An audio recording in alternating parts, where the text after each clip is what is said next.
자, 여러분 안녕하세요. 오늘은요, 우리가 숨을 쉬는 이유, 즉 폐의 존재 이유에 대해서 살펴보는 시간을 갖도록 하겠습니다. 자, 우리가 이제 폐라고 하면 이거는 산소를 들이마시고 이산화탄소를 내보내는 역할을 하죠. 그러니까 이게 이제 폐의 존재 이유예요. 간단하게 말씀드리면. 근데 이렇게 생각할 수 있잖아요. 이게 산소를 얻기 위해서 우리가 꼭 폐가 필요한가? 이렇게 한번 생각을 해보자는 거죠. 그러니까 이제 심장이 이렇게 있고 심장에서 피를 이렇게 내보내잖아요. 내보내면 폐를 거쳐서 다시 와서 이렇게 해야 되는데 꼭 이렇게 복잡한 구조가 필요한가? 왜냐면은 산소는 공기 중에 많잖아요.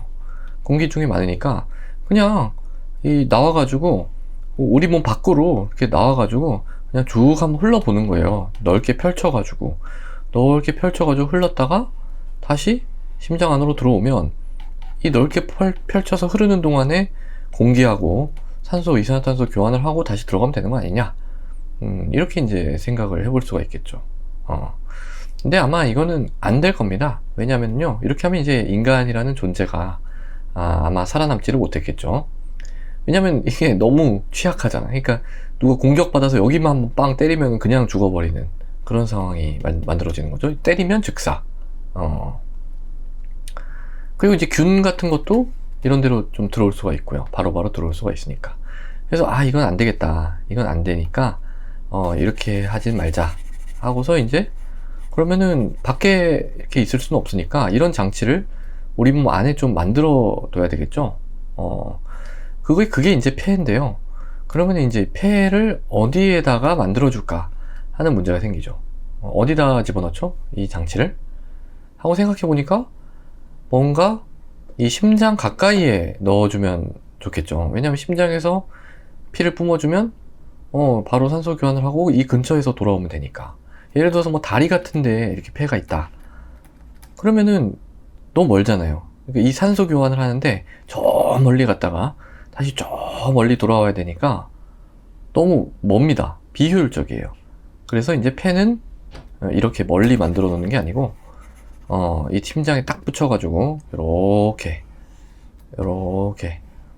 예, 오른쪽 폐, 왼쪽 폐 이렇게 이제 만들어 놓는 겁니다.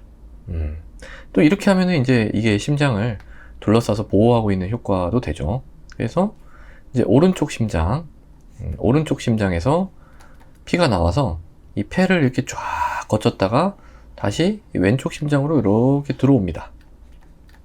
그러면 이제 왼쪽 심장에서 피를 쭉 내보내면 이건 이제 전신순환을 하게 되는 거죠. 전신순환. 그래서 이 폐를 이렇게 도는 순환을 우리가 뭐라고 하냐면은 폐순환이라고 해요. 폐순환. 그리고 왼쪽 심장에서 나와서 전신을 도는 순환을 우리가 대순환이라고 합니다. 대순환. 이거 중학교 때 다 배웠죠? 중학교 때 배운 내용을 하는 겁니다.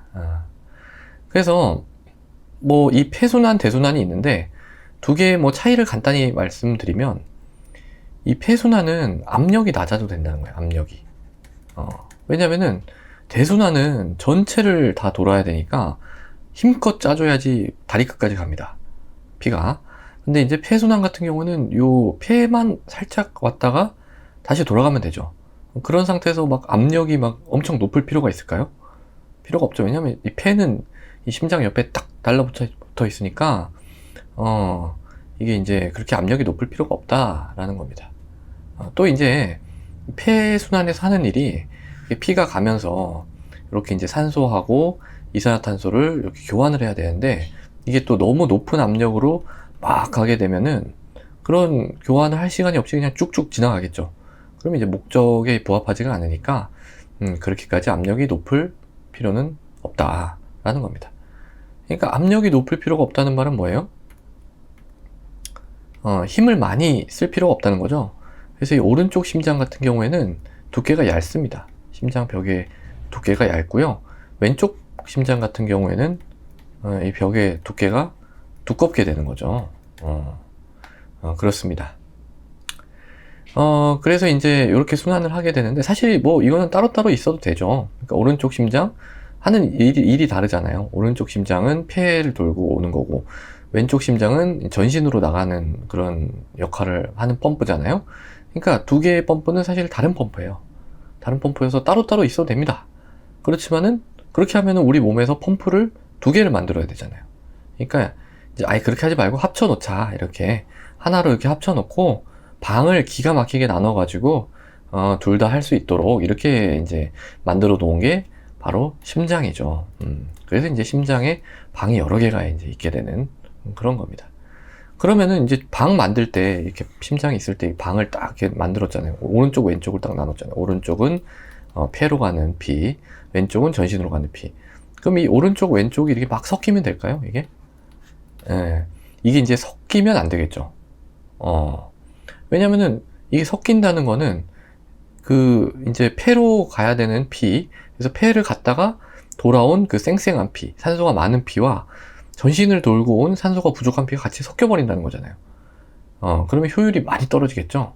그래서 상수도 하수도 섞이는 거랑 똑같은 겁니다. 그러니까 섞이면 안 됩니다. 근데 이제 이게 조금 하등 동물로 갈수록 이제 섞이죠. 그래서 우리는 이제 이심방 이심실인데 파충류로 가게 되면 이게 이심방 불완전 이심실로 돼서 약간 섞입니다. 불완전 이심실. 양서류, 개구리 같은 애들은 이심방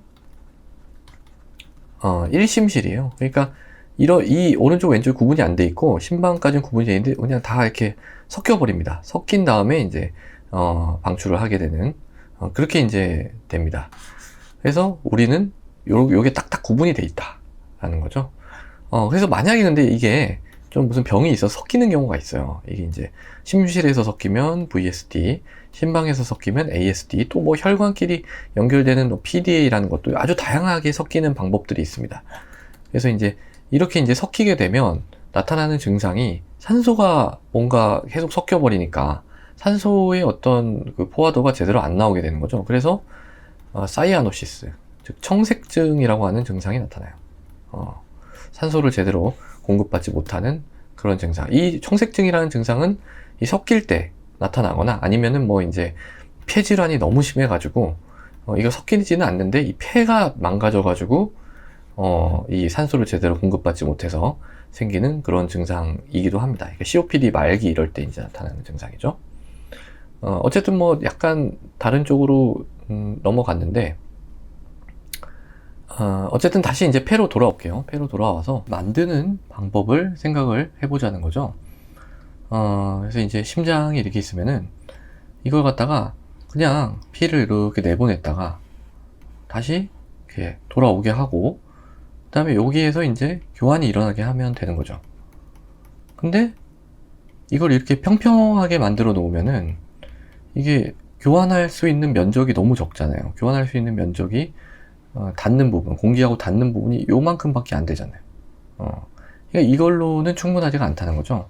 그래서 이제 어떻게 만들어 놨냐 그러면은요, 이거 갖다가 엄청 잘게 쪼갭니다. 이 혈관을요 막 이렇게 엄청 잘게 쪼개가지고 엄청 가는 혈관들을 우르르 만들어 놔요. 그리고 이제 공기가 들어오는 통로도 이렇게 크게 들어와가지고 잘게 이렇게 쪼개져요. 엄청 잘게 쪼개져서 포도송이 같은 거를 쭉 만들어 놓습니다. 이렇게 우르르르.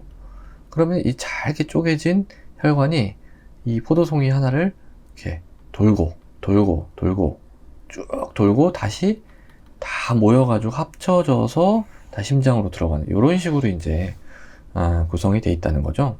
그러면 이제 면적이 확 넓어져서 충분히 교환을 할 수가 있게 되는 겁니다. 근데 이제 이렇게만 해놓고 끝나면 안 되죠. 그냥 공기가 들어왔다 나갔다 해야 되잖아요. 공기가 가만히